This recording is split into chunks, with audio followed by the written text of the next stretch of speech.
Assalamualaikum warahmatullahi wabarakatuh. Perkenalkan, nama saya Risnawati Siregar dengan NIM 0204232039 bersama kedua rekan saya yaitu Tita Nazwa Natalia dan Aulia Sarah. Kami dari kelompok 3 akan mempresentasikan hasil video kami yang berjudul Hak Cipta. Mana kita ketahui hak cipta itu merupakan bagian dari hak atas kekayaan intelektual atau haki. Hak cipta sangat berperan penting karena keterkaitan dengan perlindungan karya seseorang agar tidak digunakan oleh orang lain tanpa seizinnya. Hak eksklusif yang dimiliki oleh pencipta atas ciptaannya, baik di bidang ilmu pengetahuan, seni maupun sastra, yang timbul secara otomatis setelah ciptaan tersebut diwujudkan dalam bentuk nyata.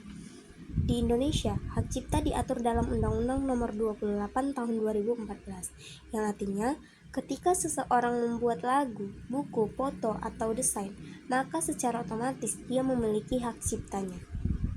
Masuk pada subjek dan objek hak cipta. Dikatakan di sini subjek yaitu pencipta dan pemegang hak cipta. Sedangkan objek hak cipta itu ciptaan yang dilindungi seperti lukisan, lagu, film, fotografi, program komputer, dan karya lainnya, baik itu di bidang ilmu pengetahuan, seni maupun sastra. Contohnya, seseorang fotografer yang memotret sebuah foto atau pemandangan, maka foto tersebut otomatis jadi objek hak cipta miliknya dan tidak boleh direkayasa atau diplagiarisme oleh orang lain. Mungkin cukup sekian yang dapat saya sampaikan, selebihnya akan dilanjutkan oleh teman saya. Baik, kita masuk pada materi selanjutnya yaitu hak dalam hak cipta. Hak dalam hak cipta itu terbagi menjadi dua. Yang pertama, hak moral. Hak moral yang melekat pada diri pencipta dan tidak dapat dialihkan seperti hak mencantumkan nama pencipta, hak mengubah ciptaan, dan hak mempertahankan keaslian ciptaan.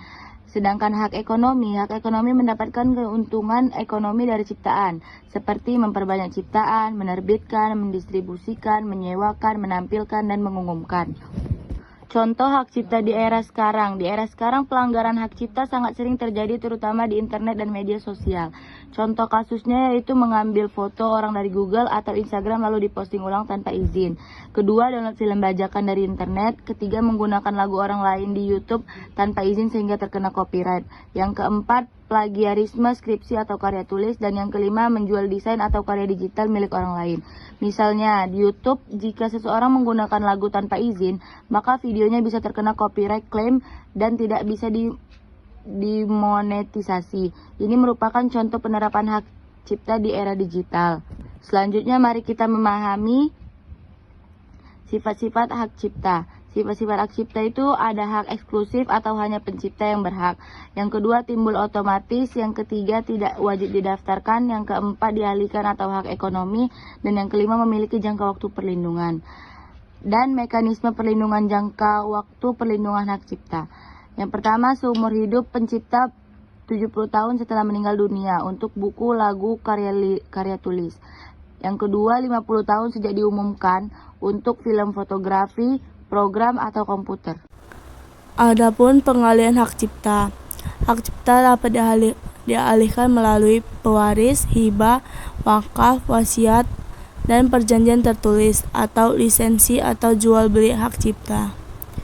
Adapun pelanggaran dalam hak cipta yaitu membajak buku, download film bajakan, mengkopi lagu tanpa izin, plagiarisme skripsi, dan menggunakan foto orang tanpa izin.